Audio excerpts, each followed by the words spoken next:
Hello and welcome everyone. कैसे हैं आप सभी लोग। मेरा नाम है युवराज सिंह ठाकुर और मैं आपको वेलकम कर रहा हूं आपके अपने यूट्यूब चैनल युवराज सिंह ठाकुर पर। जैसा कि मैंने आप सभी लोगों से प्रॉमिस किया था, आज से हम लोग स्टार्ट करेंगे क्लास 9 हिस्ट्री। बुक का नाम है India and the contemporary world part first, जिसका chapter number first the French revolution हम लोग आज से करने वाले हैं स्टार्ट। तो चलिए विदाउट वेस्टिंग द टाइम सीधे चलते हैं chapter number first the French revolution की तरफ। पूरे चैप्टर का एक्सप्लेनेशन आप लोगों को जो है वो यहाँ पर मिलने वाला है।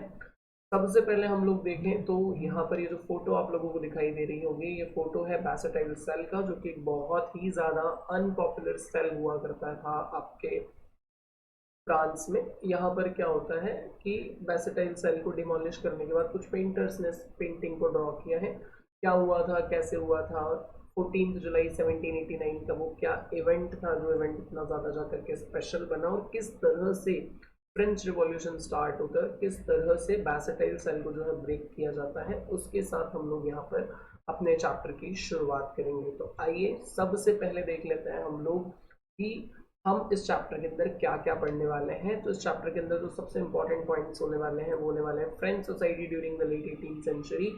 उसके बाद the struggle to survive, how the subsistence crisis happens, a growing middle class and envisages an end to the privileges, important है।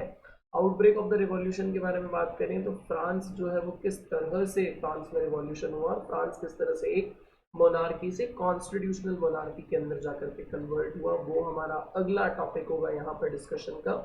रेस्ट फ्रांस ने किस तरह से मोनार्की को हटाया और एक रिपब्लिक बना, फिर रेन ऑफ टेरर जैसी भी कोई चीज़ वहाँ आई थी, क्या था वो rain of terror. Directory rule किस तरह से रहा फ्रांस में, क्या वुमेन ने भी रिवॉल्यूशन में पार्ट लिया, abolition of slavery of the revolution and the everyday life, and then finally the conclusion. इस तरह से आपकी बुक में जो है 6 सेक्शंस डिवाइडेड है। पहला सेक्शन ये, दूसरा outbreak of revolution, abolition monarchy, did women have a revolution, the abolition of slavery and the revolution and the everyday life. इस तरह से कुछ आपकी बुक में जो चैप्टर है वो 6 सेक्शंस के अंदर 1 2 3 4 5 एंड 6 के अंदर डिवाइडेड है। आइए सबसे पहले बात करते हैं सबसे पहले सेक्शन की, the French society during the late 18th century. की 18th सेंचुरी के एंड में फ्रेंच सोसाइटी का जो है वो क्या हाल रहा था, और 14 जुलाई को क्या इवेंट हुआ था 1789। आइए देखिए भैया, सबसे पहले 1774 में चलते हैं। द बैकग्राउंड इज लो, लुई 16 बॉर्बरन फैमिली के जो किंग्स हैं वो फ्रांस के थ्रोन के ऊपर असेंड हो जाते हैं। ये फ्रांस की एक रॉयल फैमिली है, बॉर्बरन फैमिली। इसके किंग होते हैं लुई 16, जो कि 1774 के अंदर फ्रांस के राजा बनते हैं, जिनकी शादी ऑस्ट्रिया के प्रिंसेस मैरी एंटोनियो से होती है। ठीक है भाई साहब। अब जैसे ही वो राजा बनते हैं और अपने राज सिंहासन के ऊपर बैठते हैं, उन्हें खाली खजाना मिलता है। क्या मिलता है भैया? खाली खजाना मिलता है। उन्हें खाली खजाना क्यों मिलता है, ये हमारा यहाँ का कंसर्न देखिए। Why do king got the empty treasury on ascending to the throne? Is it clear to everybody? चलिए, वो देखने से पहले जरा यहाँ पर साइड में देखिए, टेबल आप लोगों को दिखाई दे रहा होगा। This table is the division of the French society among the 3 state. सबसे पहले first state that is clergies, second state that is nobility, और थर्ड स्टेट में आपको मिलेंगे commoners. And this commoners are divided into 3 different parts. सबसे ऊपर big businessmen, merchants, court officials, lawyers etcetera. then peasants and artisans और small peasants, landless laborers and servants। तो ये है 3 states, इनका क्या रेलेवेंसी है आगे जाकर के हम बहुत डिटेल में देखने वाले हैं इन स्टेट्स के बारे में। चलिए, अभी हम लोग बात कर रहे थे लुई 16 जैसे ही राजा बनते हैं उन्हें खाली ट्रेजरी मिलती है। तो what are the reasons that the king Louis 16 got the empty treasury? सबसे पहले बात करते हैं तो long years of war had drained the financial resources of France. लगातार बहुत लंबे समय तक फ्रांस जो है वो जंग का हिस्सा बना रहा, और उस वजह से जो है सॉरी उस वजह से जो है फ्रांस की ट्रेजरी पूरी तरह से खाली हो गई। तो रीजंस जो है उनकी ट्रेजरी के, उसमें सबसे पहला रीजन क्या जाता है कि बहुत लंबे समय तक जो वॉर चल रही होती है, इस वॉर की वजह से फ्रांस अपनी बहुत सारा फाइनेंशियल रिसोर्सेज जो है वो गवा देता है। इस वजह से एक तो लुई 16 को खाली ट्रेजरी होगी। उसके बाद दूसरी बात करें तो the cost of maintaining an extravagant court at the immense palace of Versailles. Versailles एक जगह का नाम है जहाँ पर एक एक्स्ट्रा वेजेंट पूरी नोवेल से भरी हुई कोर्ट को मेंटेन करना, जिसके लिए बहुत ज़्यादा खर्चा होता था, तो it will also cost a lot. और उस खर्चे की वजह से भी फ्रांस की ट्रेजरी पे बहुत ज़्यादा इफेक्ट पड़ा। एक इम्पॉर्टेंट बात, फ्रांस यहाँ पर भला करने गया, 13 अमेरिकन कॉलोनीज की उन्होंने मदद की अगेंस्ट ब्रिटेन, जिससे उन्हें उनकी इंडिपेंडेंस मिलती है। हम सभी लोग जानते हैं America got its independence on 4 जुलाई 1776। तो 13 अमेरिकन कॉलोनीज जो कि ब्रिटेन के कब्जे में थी, उन 13 अमेरिकन कॉलोनीज को फ्री करवाने में भी फ्रांस ने बहुत ज़्यादा मदद किया। और उस वजह से जो है यहाँ पर फ्रांस के राजा को एक एम्प्टी ट्रेजरी मिली, क्योंकि यहाँ पर भी वॉर का वो हिस्सा था। अब इस वॉर की वजह से क्या होता है, इस वॉर की वजह से फ्रांस के ऊपर 1 बिलियन लिवर्स का जो है वो कर्जा चढ़ जाता है, जो कि पहले से 2 बिलियन लिवर्स था। अब सर ये लिवर्स क्या होता है, तो levers is ultimately the currency of France. जैसे हमारे इंडिया का करेंसी रुपीज, उसी तरह से फ्रांस का जो करेंसी था वो था लिवर्स, जिसे 1794 के बाद डिस्कार्ड कर दिया गया था, बंद कर दिया गया था, और अब फ्रांस के अंदर डॉलर ही फॉलो किया जाता है। बट बिफोर 1794 फ्रांस की जो ऑफिशियल करेंसी थी, उस करेंसी को लिवर कहा जाता था। तो टोटल जो डेप्थ पहले ही 2 बिलियन लिवर से ज़्यादा का हो चुका है, उस डेप्थ के अंदर 1 बिलियन लिवर का कर्जा और बढ़ गया इस वॉर की वजह से। जो लोग भी स्टेट को क्रेडिट दे रहे थे, उन्होंने टोटल 10% इंटरेस्ट जो है वो अपने लोन के ऊपर लगाना शुरू कर दिया। मतलब जो मनी लेंडर्स, अमीर मनी लेंडर्स हैं, जिन लोगों के पास पैसा हुआ करता था, वो लोग पूरा 10% का रेट ऑफ इंटरेस्ट लगा करके किसको दे रहे थे, किंग को दे रहे थे कि भैया अगर आपको चाहिए कि नहीं नहीं हमें तो चाहिए कि आप हमें लोन दें, तो आपको एट लीस्ट 10% इंटरेस्ट जो है वो पे करना पड़ेगा। इसके अलावा जो रेगुलर एक्सपेंसेस होते हैं, जैसे कि माई आर्मी को मेंटेन करना, कोर्ट को मेंटेन करना, रनिंग गवर्नमेंट ऑफिसेज और यूनिवर्सिटीज, इन सभी की वजह से, this are the major reasons, इन सभी रीजंस की वजह से जो है फ्रांस के राजा को खाली ट्रेजरी मिलती है। और जब खाली ट्रेजरी राजा को मिलती है तो वो क्या करेगा, अपने एक्सपेंसेस को या तो कम किया जा सकता है या फिर अपना सोर्स ऑफ इनकम बढ़ाने को ट्राई कर सकता है। तो लुइस 16 ने भी यही सोचा, किसी भी राजा के लिए जो सोर्स ऑफ इनकम होता है, वो सोर्स ऑफ इनकम होता है आपका by the taxes.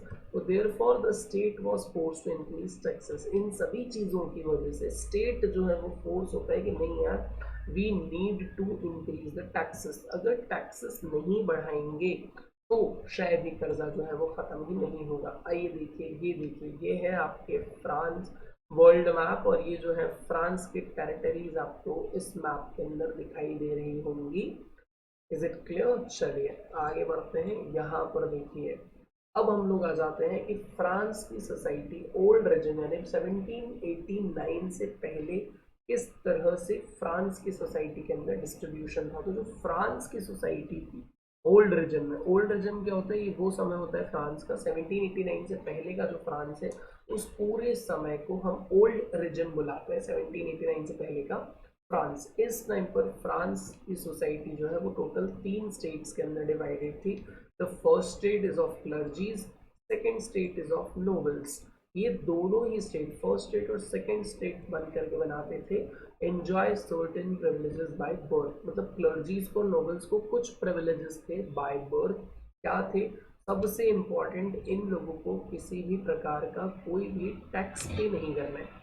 if you born in the clergy family or if you born in the noble family, तो you are free to pay any kind of taxes। आपको 1 रुपया भी एज अ टैक्स जो है वो पे नहीं करना है। दूसरा, the nobles further enjoy feudal privileges. Nobles को जो है वो फ्यूडल प्रिविलेजेस भी हुआ करते थे। फ्यूडल लॉर्ड्स के बारे में आपने इंडिया के रिस्पेक्ट में भी सुना होगा। तो क्या समझते हैं आप लोग फ्यूडल लॉर्ड्स या फिर फ्यूडल प्रिविलेजेस के बारे में? फ्यूडल वर्ड जो है वो बहुत ही ज़्यादा कॉमन है ना। हम लोगों ने पहले भी सुना है फ्यूडल प्रिविलेजेस के बारे में। तो इसका मतलब होता है कुछ स्पेशल टाइप की जो है वो राइट्स दिए जाते हैं लोगों को बाय बर्थ। जैसे कि दिस वर्ड का ओरिजिन जो है वो आपके कहाँ हुआ है, फ्रांस में हुआ है, कि आपका नोबल फैमिली में बर्थ हुआ है, इसलिए आपको कुछ स्पेशल प्रकार के बेनिफिट्स जो है उससे दिए जाएंगे। जैसे कि this include feudal dues which they are extracted from the peasants. की फ्यूडल ड्यूज है कुछ, पीजेंट्स को जो है कुछ एज मनी एज रेंट देना होगा फ्यूडल लॉर्ड्स को। भैया ये उनका कर्जा है और ये कर्जा आपको उतारना ही उतारना पड़ेगा। तो इस तरह की बहुत सारी घटनाएं फ्रांस के अंदर बहुत ज़्यादा पॉपुलर थी। जब हम थर्ड स्टेट के बारे में बात करते हैं तो इसमें पीजेंट्स आते हैं। Peasants were obliged to render services to the lord, to work in his house and fields, to serve in the army, to participate in building roads. इसमें बिल्कुल कॉमन तबके के लोग आते हैं जिन्हें अलग अलग प्रकार के काम करने होते हैं। तो फ्रांस सोसाइटी जनरली 3 स्टेट्स के अंदर डिवाइडेड है, first state, second state and third state. First state के अंदर आते हैं नोबल्स, सेकंड स्टेट के अंदर आते हैं, सॉरी फर्स्ट स्टेट में आते हैं क्लर्जी, सेकंड के अंदर आते हैं नोबल्स। कुछ प्रिविलेजेस इन्हें बाय बर्थ मिले हुए हैं, जैसे इन्हें टैक्सेस पे नहीं करना है, ये फ्यूडल प्रिविलेजेस एंजॉय करते हैं, और फ्यूडल ड्यूज जो कि है ये पीजेंट से कलेक्ट करते हैं। और थर्ड स्टेट के अंदर आते हैं आपके बेचारे गरीब पीजेंट्स। आई होप इतना सभी लोगों को क्लियर होगा। ये एक पेंटिंग है the spider and the fly, एक एनॉर्मस एचिंग ड्रॉ किया गया है। इसमें देखिए 2 लोग आपको दिखाई दे रहे होंगे कि मोटा तगड़ा सा आदमी आप लोगों को दिखाई दे रहा है अभी आपकी स्क्रीन के ऊपर। आ गया भाई मोटा तगड़ा सा आदमी, ये रहा एक मोटा तगड़ा सा आदमी आपको आपकी स्क्रीन के ऊपर दिखाई दे रहा है, जिसे मैं यहाँ पर थोड़ा सा मार्क करने को कोशिश कर रहा हूँ। हाँ, ये इधर से भी बढ़ रहा है और क्या होता है, हाँ हाँ ये अब ठीक। ये भाई साहब आपको दिखाई दे रहा है, ये नोबल मैन है, एक जिनके पास एक कुत्ता वहाँ पर बंधा हुआ है एवरीथिंग। और इनके सामने ये जो दूसरे वाले महोदय खड़े हैं, ये महोदय हैं आपके पीजेंट महोदय, जो कि सामान वगैरह देने के लिए आए हैं इन्हें। तो इन्हें कोई शर्म नहीं है कि भूखा मरता हुआ व्यक्ति भी मुझे सामान देने के लिए आया है, खाना देने के लिए आया, बिल्कुल तैयार बैठे हैं लेने के लिए एकदम शान से। चलिए, तो फ्रांस के जो लोग हैं उन्हें टोटल 2 प्रकार के टैक्सेस जो है वो पे करना पड़ते थे। पहला टैक्स था टिथ और दूसरा टैक्स था टाइम। टिथ वो टैक्स है जो कि चर्च लगाता था, जो कि एग्रीकल्चर प्रोड्यूस का 1/10 होता था। सपोज अगर आपके फील्ड के अंदर 100 क्विंटल ऑफ गेहूं हुआ है तो उसमें से 10 क्विंटल ऑफ गेहूं आपको चर्च को देना होगा एज अ टैक्स, और उस टैक्स को कहते थे टिथ। इसके अलावा टाइल नाम का भी एक टैक्स था जो कि सीधे आपको स्टेट को पे करना पड़ता था। और इसके अलावा स्टेट एक बहुत अलग अलग प्रकार के छोटे छोटे टैक्सेस भी लगाती थी, जो कि एवरीडे कंजम्पशन के आर्टिकल्स जैसे कि सॉल्ट हो गया, टोबैको हो गया, इन सारी चीज़ों के ऊपर लगते थे। तो मेजरली 2 प्रकार के टैक्सेस पे करना पड़ते थे, एक आपको टिथ और एक आपको टाइल। टाइल भी 2 प्रकार का, डायरेक्ट और इनडायरेक्ट। एक टैक्स जो कि डायरेक्टली आप स्टेट को पे कर रहे होते हो, एक टैक्स होता है जो कि आप अपने डेली लाइफ के आर्टिकल्स के ऊपर स्पेंड कर रहे होते हैं। तो इस प्रकार से जो है उन्हें टैक्स भरना पड़ता था। अब मेरी बात सुनिए, the struggle to survive subsistence crisis. क्या होता है सब्सिस्टेंस क्राइसिस का मतलब? एक ऐसी एक्सट्रीम सिचुएशन जहां पर जो बेसिक मीन्स ऑफ लाइवलीहुड होता है वो खतरे में आ जाता है। बेसिक मीन्स ऑफ लाइवलीहुड से क्या मतलब है? 2 वक्त तक खाना इंसान को नहीं मिल रहा है, छत छुपाने के लिए जो छत है वो प्रॉपरली नहीं मिल पा रही है, रोटी कपड़ा मकान, इन चीज़ों के ऊपर जब खतरा आ जाता है तब जो है वो चीज़ें दिक्कत देती है। फ्रांस में सब्सिस्टेंस क्राइसिस जैसी नौबत क्यों आई? What are the reason for the subsistence crisis in the France? सबसे पहला रीजन है भैया इंक्रीज इन पॉपुलेशन। देखो लैंड उतना का उतना है, लैंड तो जो है वो बढ़ेगा नहीं, तो लैंड नहीं बढ़ेगा बट पॉपुलेशन बढ़ रही है। फ्रांस की जो पॉपुलेशन 1715 में 23 मिलियन थी, वो 1789 आते आते 28 मिलियन होगी, मतलब तकरीबन 5 मिलियन पीपल्स बढ़ गए। अब जब 5 मिलियन पीपल्स बढ़े तो उन्हें खाने के लिए खाने की डिमांड भी बढ़ेगी ना। तो बेसिकली हम क्या कह सकते हैं कि फूड ग्रेन्स की डिमांड एकदम से बहुत ज़्यादा बढ़ी, और जो ग्रेन्स का प्रोडक्शन है वो उस डिमांड के हिसाब से नहीं हो पाया। इस वजह से फ्रांस में सब्सिस्टेंस क्राइसिस जैसी समस्या आई। क्या इम्पैक्ट पड़ा इसका? सबसे पहले तो प्रोडक्शन के अंदर डिक्लाइन हुआ, और दूसरा ड्रॉट और हेल की समस्या का सामना करना पड़ा। जब प्रोडक्शन के अंदर डिक्लाइन होता है बेटा, तो जो ब्रेड का प्राइस है वो बहुत ज़्यादा स्पीड से क्या हुआ? बढ़ गया। इन्फ्लेशन हो गया, क्योंकि देखो प्रोडक्शन कम हुआ तो एक चीज़ जब कम हो रही दूसरी चीज़ बढ़ रही है। इन्फ्लेशन का काम ही नहीं है कि जब सप्लाई कम होता है तब प्राइजेस क्या होने लगते हैं? तो बढ़ने लगते हैं, और इसी वजह से इन्फ्लेशन जो है वो यहाँ पे बढ़ रहा है। जो वेजेस हैं वो प्राइजेस के हिसाब से नहीं बढ़ रहे थे लोगों के, दूसरी समस्या। और गरीबों और अमीरों के बीच की जो खाई है वो बहुत ज़्यादा बढ़ती जा रही थी। गरीब और ज़्यादा गरीब होते जा रहे थे, अमीर और ज़्यादा अमीर होते जा रहे थे। अब आपके सूखे की वजह से या फिर हेल स्टॉर्म की वजह से क्या हो रहा था? आगे का जो हार्वेस्टिंग है वो भी बहुत ज़्यादा प्रॉब्लमैटिक हो रही थी। देखिए ये पहली वाली जो पिक्चर है ये ड्रॉट की पिक्चर है और दूसरी वाली पिक्चर जो है ये हेल स्टॉर्म की पिक्चर है। दो अलग अलग तरह की कंडीशन आपको फ्रांस के अंदर वहाँ पर दिखाई दे रही थी। इसको हम यहाँ पर सबसिस्टेंस क्राइसिस कह रहे हैं। तो इतना मेरे हिसाब से सभी लोगों को समझ में आ गया होगा। आगे हम लोगों को जो चर्चा करनी है वो चर्चा करनी है about the growing middle class, इनडिसीजेस and the end of privileges. इसके अलावा भी आगे चैप्टर में बहुत कुछ डिस्कस करने के लिए, philosophers and everything, state generals, sudden meeting, बहुत सारे टॉपिक्स जो है वो बाकी हैं। फिलहाल आज की क्लास को हम लोग यहीं पर सबसिस्टेंस क्राइसिस के साथ ही जो है वो विश्राम देंगे। आप सभी लोगों से मैं रिक्वेस्ट है इस वीडियो को आप अपने ज़्यादा से ज़्यादा फ्रेंड्स के साथ शेयर करें ताकि सभी लोगों का फ्रेंच रिवॉल्यूशन जैसे चैप्टर्स के जो कॉन्सेप्ट्स है वो यहाँ पर क्लियर हो। दूसरी बात, अगर आपको किसी भी प्रकार का कोई भी डाउट है तो you can comment in the comment section. अगर आप कमेंट सेक्शन के अंदर कमेंट नहीं कर रहे हैं तो you can message me on my Telegram channel. Telegram channel का नाम है युवराज सिंह ठाकुर चैनल, जिसका डिस्क्रिप्शन बॉक्स में आपको लिंक भी मिल जाएगा। इसके अलावा अगर आपको नोट्स भी चाहिए तो आप टेलीग्राम चैनल जो है वो ज्वाइन कर लें, वहाँ पर you will get this PPT. मैं इस पीपीटी को भी वहीं पर अपलोड कर दूंगा अपने टेलीग्राम चैनल के ऊपर, वहाँ से आप डाउनलोड कर सकते हैं। रेस्ट अगर आपको किसी भी प्रकार का कोई भी डाउट हो तो please comment down. Please like the video, share the video and comment your experiences. Thank you so much everyone.